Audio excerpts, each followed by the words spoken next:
I should have trusted my gut the first time I met him. Polished, confident, with a smile too rehearsed to be genuine. The kind of man who looked at everything, cars, watches, people, as things to acquire, not appreciate.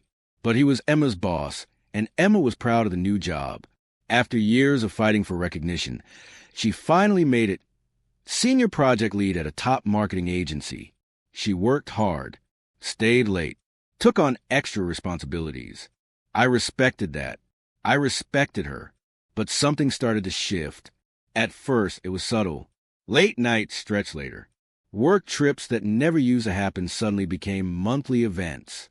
Her phone, once left on the counter without a thought, now rarely left her side. Face down. Silent mode. Always locked. Still, I told myself not to overthink it. Paranoia ruins relationships. Then one evening, she brought him to our home. He just needs a quiet place to take a client call while I finish some project stuff, she said, barely meeting my eyes. Her boss, Nathan, walked in like he owned the place. Commented on the art, the lighting, the wine selection like he was touring a vacation rental. I didn't like the way he stood too close to her. Didn't like the way he looked at her like she was already his. But again, I kept quiet. Until I heard it. I was in the hallway, just outside the guest room door, about to ask Emma if she wanted coffee. But her voice stopped me cold. Nathan, please. Not here. My husband. And then his voice. Smooth. Predatory. He won't know. I just want to enjoy your company, like we talked about. Evenings are lonelier without you, Emma. My heart dropped. I froze. Not from shock, but from confirmation. Everything I'd feared, everything I'd suspected, was happening right there, in the house I paid for, in the marriage I thought I was fighting for alone. I didn't burst in. I didn't yell. I stepped away, picked up my phone, and started recording. Over the next hour, I heard everything. Emma's half-hearted resistance, his smug coercion, their whispered history. How many nights it had been going on, how passionate he thought she was when she wasn't pretending to be someone else's wife. The next morning, I acted like nothing happened. I kissed her forehead, made her coffee, packed her lunch, just like I always did. She smiled, almost guilty, almost as if Parva still loved me. But not enough. She left for work. I left for my lawyer's office. By the end of the week, the papers were served. The evidence, recordings, messages I retrieved from a backup, and security footage from our front door was undeniable. But I wasn't finished. Nathan's company had a strict no fraternization policy. I sent a copy of the evidence to HR and to his wife. By Monday, Emma was jobless. Nathan was under investigation, and I was free. It hurt, don't get me wrong. Betrayal carves deep. But nothing heals quite like truth followed by justice. She brought him into our home, thinking I'd never notice. She forgot that I wasn't just a husband. I was a man who watched. And I didn't look away. Emma tried to call multiple times. At first, it was a shocked, scrambling kind of panic. She left voicemails crying, apologizing, saying it was a mistake, that it didn't mean anything, that she was confused, that he pressured her, that she didn't know why she let it happen. But I knew the truth now. I'd heard the truth. By Wednesday, she was on the porch, mascara smudged, trembling, asking to come inside. I opened the door just wide enough for her to see that her keys no longer worked. You invited him here, I said, calm, flat. You let him touch you in our house. You told him you'd miss him when he left.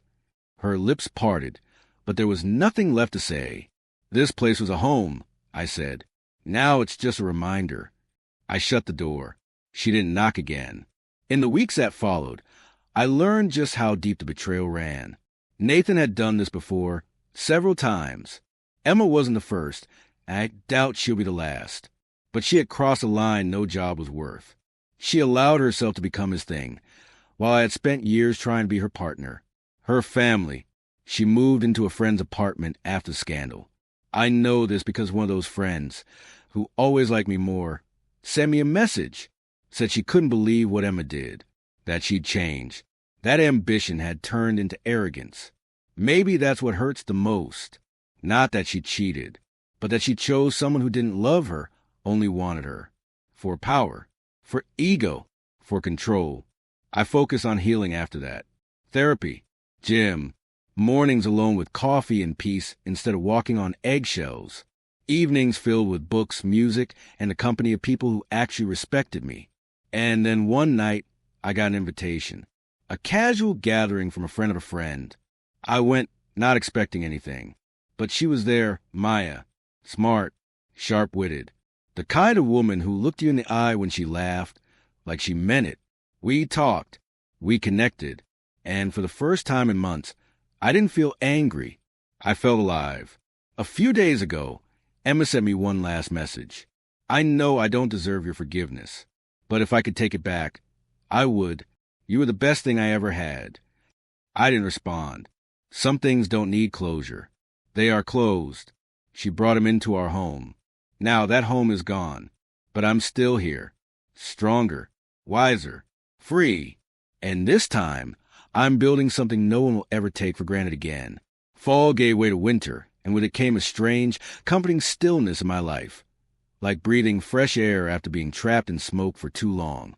I had changed, not just on the outside, though I had dropped the weight of stress, both literal and emotional, but on the inside, where peace had finally started to settle. Maya and I started seeing each other more. Not rushed, not forced, just natural. She wasn't someone who played games. She asked deep questions, gave thoughtful answers, and never once made me feel like I had to prove my worth. She didn't care what I did for a living or what kind of car I drove. She cared about who I was when no one was watching, a detail Emma never paid attention to. One evening, Maya and I sat on my balcony, sipping wine while snowflakes floated past a railing.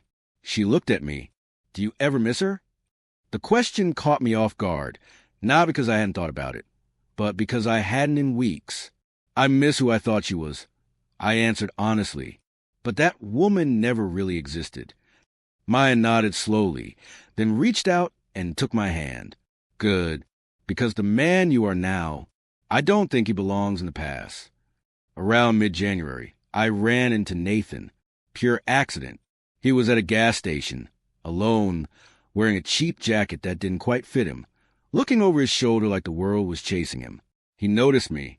His smirk twitched, tried to resurface, but it died halfway through. I didn't say a word, just locked eyes with him for a moment, long enough to remind him I saw him for what he really was. That I'd won, not in revenge, but in clarity. He looked away first. That was enough. Emma, I heard, moved back in with her parents for a while. Word through the grapevine was she'd been applying for jobs out of state. I didn't follow up. I didn't check her social media. That chapter, with all its cracks and lies, was finished. What I'd built in the aftermath. This wasn't just a rebound life. It was my life. And it was honest.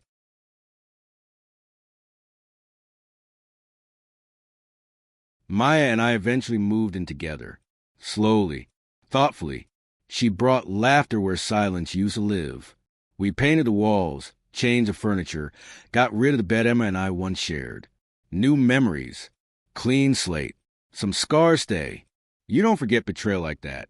But you learn how to live beyond it. And when you do, you don't just survive. You thrive. Because when someone brings poison into your life and calls it passion, you don't drink it to keep the peace. You pour it out, and you build something stronger, something real. It's strange looking back now. That old version of my life feels like it happened to someone else. A man who tolerated too much, who loved blindly, who mistook loyalty for silence. But I'm not him anymore. Now, my nights are quiet, but not lonely. My mornings start with Maya's sleepy smile and the scent of real coffee, not tension hiding behind routines. There's laughter in my home again. Honesty. Warmth. Not once have I had to wonder where Maya is, or who she's texting, or why she's hiding her phone. Because love, real love, doesn't live in shadows. It stands in the light. Emma is gone. Nathan is forgotten. And I am no longer the man who waited behind closed doors while someone else tried to take what was mine. I am a man who chose peace over poison, truth over illusion, self-respect over begging for loyalty. And that's how my story ends, not in revenge, not in rage, but in freedom.